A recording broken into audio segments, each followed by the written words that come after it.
Dneska se spolu mrkneme na to, jak si připravit maté tradičně. Co budeme potřebovat?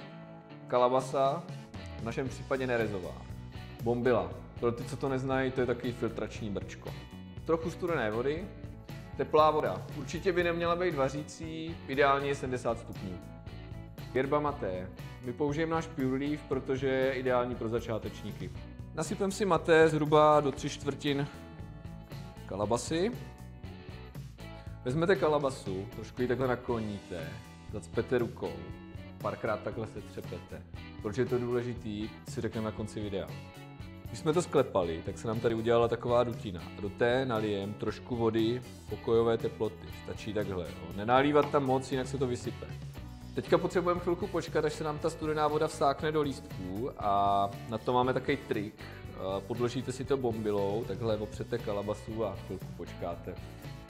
Vezmeme kalabasu, bombilu a bombilu zastrčíme takhle pod to maté. Nemusí to být moc a už s ní nehýbeme. Maté zalijeme připravenou horkou vodou o teplotě zhruba 70 stupňů a lijeme pouze tam, kde je bombila. Zhruba do téhle výšky, ne víc. No a teďka už na nic nečekejte a užijte si maté.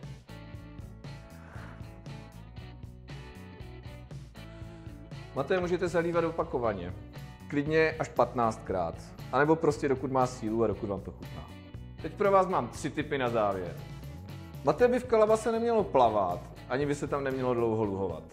Tím, že ho budete zalívat postupně na víc nálevů, se i kofein a chuť budou uvolňovat postupně. Kdybyste to vyluhovali celý najednou, tak to bude akorát hořký a hrozně silný.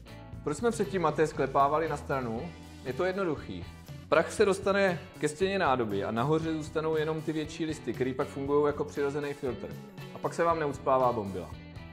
Maté nemícháme a na bombilu už ideálně rukama vůbec nesaháme, jinak hrozí její ucpání.